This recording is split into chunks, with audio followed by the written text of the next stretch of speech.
নমস্কার, আপনারা দেখছেন জেলা বার্তা। আপনাদের সঙ্গে আমি শান্তিপ্রিয়া। বৃষ্টিতে ক্ষতিগ্রস্ত মানুষের হাতে ত্রাণ সামগ্রী তৃণমূলের। গত কয়েকদিনের নিম্নচাপের জেরে বীরভূমের দুবরাজপুর ব্লকে সবচেয়ে বেশি ক্ষতিগ্রস্ত হয়েছে লোবা গ্রাম পঞ্চায়েত এলাকা। আজ দুপুরে লোবা গ্রাম পঞ্চায়েতের বেশ কয়েকটি গ্রাম পরিদর্শন করলেন বীরভূম জেলা পরিষদের সভাধিপতি কাজল শেখ ও সিউড়ির বিধায়ক বিকাশ রায়চৌধুরী। তাদের সঙ্গে ছিলেন দুবরাজপুর ব্লক তৃণমূলের যুগ্ম আহ্বায়ক রফিউল হোসেন খান, জেলা পরিষদের সদস্যা মুনমুন ঘোষ, দুবরাজপুর পঞ্চায়েত সমিতির সভাপতি বুদ্ধদেব হেমব্রম, তৃণমূলের লোবা অঞ্চল সভাপতি পিনাকি চক্রবর্তী, লোবা পঞ্চায়েত প্রধান সুরজিৎ সূত্রধর সহ দুবরাজপুর পঞ্চায়েত সমিতির সদস্যরা। এদিন তারা ক্ষতিগ্রস্তদের বাড়িগুলি পরিদর্শন করেন ও তাদের সঙ্গে কথা বলেন। পাশাপাশি তৃণমূল কংগ্রেসের পক্ষ থেকে প্রত্যেকের হাতে ত্রাণ সামগ্রীও তুলে দেওয়া হয়।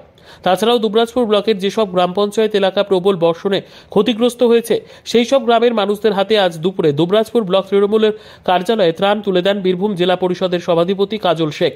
সেখানে হাজির ছিলেন দুবরাজপুর ব্লকের তৃণমূলের যুগ্ম আহ্বায়ক রফিউল হোসেন খান ও অরুণ কুমার চক্রবর্তী, জেলা পরিষদের সদস্যা মুনমুন ঘোষ, মর্জিনা বিবি, দুবরাজপুর পঞ্চায়েত সমিতির সভাপতি বুদ্ধদেব হেমব্রম, পঞ্চায়েত সমিতির সদস্যা নবনীতা ঘোষ, মাসুদুর রহমান, তুলসী দাস সহ আরও অনেকে। এদিন জেলা পরিষদের সভাধিপতি কাজল শেখ জানান, মমতা ব্যানার্জির নির্দেশ ও বীরভূম জেলা কমিটির উদ্যোগে গ্রামে গ্রামে পরিদর্শন করছি ও প্রত্যেক ক্ষতিগ্রস্তের হাতে খাদ্য সামগ্রী তুলে দিচ্ছি। গ্রামে গিয়ে দেখলাম মানুষ দুর্দশার মধ্যে আছে।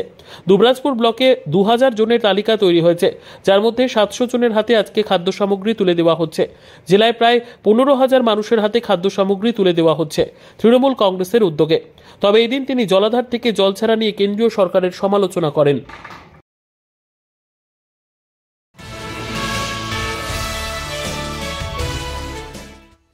বন্যার ত্রাণ বিতরণ কঙ্কালীতলাতে। মাননীয় মুখ্যমন্ত্রী মমতা বন্দ্যোপাধ্যায়ের নির্দেশে বীরভূম জেলা তৃণমূল কংগ্রেসের উদ্যোগে আজ কঙ্কালীতলাতে 1200 পরিবারকে ত্রাণ বিতরণ করা হলো। অকাল বৃষ্টিতে বীরভূম জেলায় বিভিন্ন জায়গাতে বন্যা পরিস্থিতিতে ভয়াবহ ক্ষতির শিকার এবং বহু পরিবার গৃহহীন হয়েছে। তাদের পাশে দাঁড়ালেন বীরভূম জেলা তৃণমূল কংগ্রেসের কর্মী সমর্থকেরা।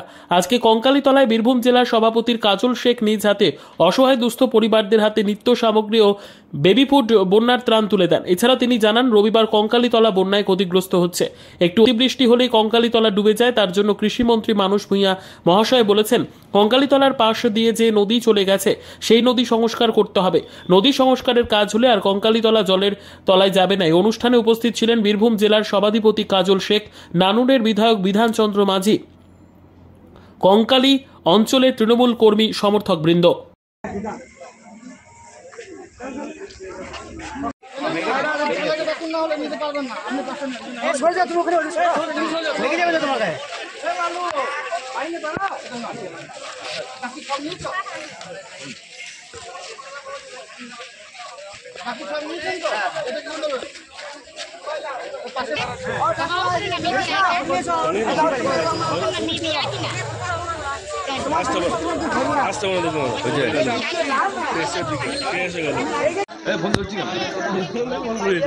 আমি এলাম তো বাবু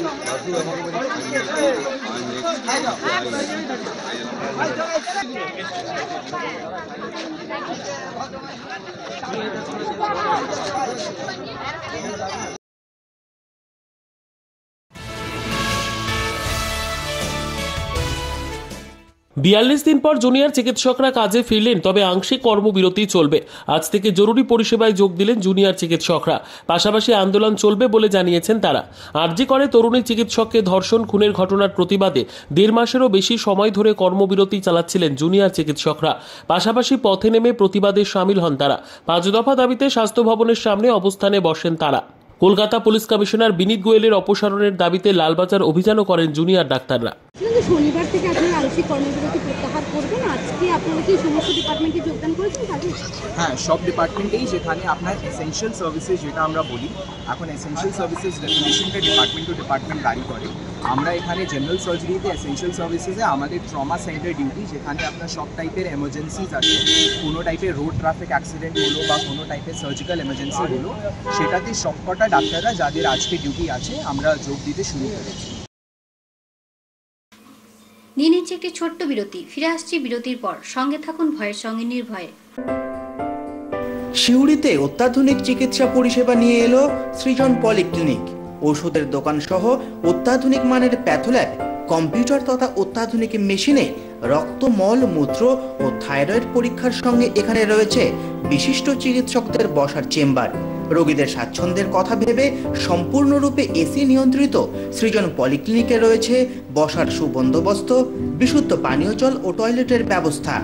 এখানে বসছেন সিউড়ি সদর হাসপাতালের বিশেষজ্ঞ চিকিৎসক সহ অন্যান্য শহর ও হাসপাতালের বিশিষ্ট চিকিৎসকরা। সৃজন পলিক্লিনিক ও প্যাথোল্যাব, সিউড়ি, বীরভূম। সিউড়ি সদর হাসপাতালের পাশে ফাঁড়ি ঘরের উল্টো দিকে। Mobile number 8373071019, 9474437713, 9434326822। ফিরে এলাম বিরতির পর। ঝিকরডার ভাগলালা ব্রিজে জল কমতেই স্বাভাবিক হলো যান চলাচল। বেশ কয়েকদিনের টানা বৃষ্টিপাতের জেরে কাতার ও কাঁদরের জলের চাপে ডুবে গেছিল ঝিকরডার ভাগলালা ব্রিজ, যার ফলে বেশ কয়েকদিন থেকে যোগাযোগ বিচ্ছিন্ন ছিল ময়ূরেশ্বর থানা এলাকার বিভিন্ন গ্রাম থেকে মল্লারপুরের দিকে যাতায়াত। তবে শুক্রবার মধ্যরাতে জল কমতেই আজ অর্থাৎ শনিবার সকাল থেকেই স্বাভাবিক হলো ওই ব্রিজ দিয়ে যান চলাচল। শনিবার সকাল 11টা নাগাদ এমনই এক চিত্র ধরা পড়ল আমাদের ক্যামেরায়। মূলত খুব সহজেই কোটাসুর ও নারায়ণঘাটি পার্শ্ববর্তী গ্রামের মানুষজন এই ব্রিজ হয়ে মল্লারপুর পৌঁছে যেতেন। তবে বেশ কয়েকদিনের টানা বৃষ্টিপাতের পর ঝিকরডার কাছে কাঁতার ও কাঁদরের জল বেড়ে যাওয়ার কারণে ডুবে গেছিল ঝিকরডার ভাগলালা ব্রিজ। ঠিক একইভাবে ডুবেছিল পার্শ্ববর্তী একাধিক চাষের জমি, যার ফলে সমস্যায় পড়েছিলেন ওই এলাকার মানুষজন সহ পার্শ্ববর্তী গ্রামেরও মানুষজন। তবে শুক্রবার মধ্যরাতে জল কমতেই শনিবার থেকে স্বাভাবিক হলো ওই ব্রিজ দিয়ে যান চলাচল। মূলত কেষ্টনগর, সোজ, পারকাটা, মহুরাপুর, বান্ধোহা, মিরপুর এই সমস্ত গ্রামের মানুষের এতদিন একরকম যোগাযোগ বিচ্ছিন্ন ছিল বলা যেতেই পারে।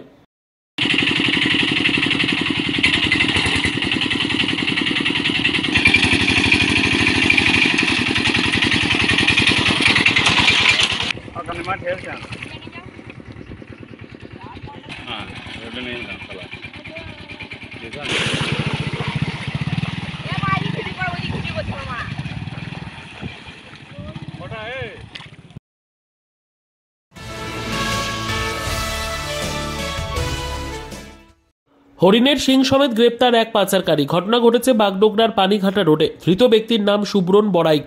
ওই ব্যক্তি ওদলাবাড়ির বাসিন্দা। ঘটনা সম্পর্কে জানা গিয়েছে, গোপন সূত্রে খবর পাওয়ার পর বাগডোগরার পানিঘাটা রোড এলাকায় অভিযান চালানো হয়। এই ঘটনায় একজন ব্যক্তিকে গ্রেপ্তার করে এসএসবি 8 নম্বর ব্যাটালিয়নের বড় মনিরাম জোত কোম্পানির জওয়ানরা। ধৃতের হেফাজত থেকে 2টি হরিণের শিং উদ্ধার করেছে এসএসবি। পরবর্তীতে উদ্ধার হরিণের শিং তুলে দেওয়া হয় বাগডোগরা বন দপ্তরের কাছে। ধৃতকে শিলিগুড়ি মহকুমা আদালতে পাঠানো হবে। এই ঘটনার তদন্ত শুরু করা হয়েছে। কারা জড়িত রয়েছে সে বিষয়ে তদন্ত শুরু। আজকে এসএসবি ইন্টেলিজেন্স আমাদেরকে খবর দিয়েছিলেন যে এরকম একটা ওয়াইল্ড লাইফ আর্টিকেল ট্রানজ্যাকশনের ওটা ওদের কাছে খবর আসতেছে। ওরা মানে এটা হয়তো সিজার হতে পারে আমার এরিয়ার মধ্যে। তো আমি বলেছিলাম যে ঠিক আছে আপনারা দেখুন। তো ওনারা সিজ করেছেন এই পানিঘাটা মোড় থেকে 100-150 মিটার আগে হবে মনে হয়, ওই পানিঘাটা রোডে সিজ করেছেন। একজন লোককে আটকও করা হয়েছে, আর সাথে 2টা হরিণের শিঙের টুকরো ওরা সিজ করতে পেরেছেন। আর লোকের নাম হচ্ছে সুব্রণ বড়াইক। ও হচ্ছে বানাবাড়ি ওদলাবাড়ির বাসিন্দা। আজকে জেলা বার্তা এই পর্যন্তই। নমস্কার।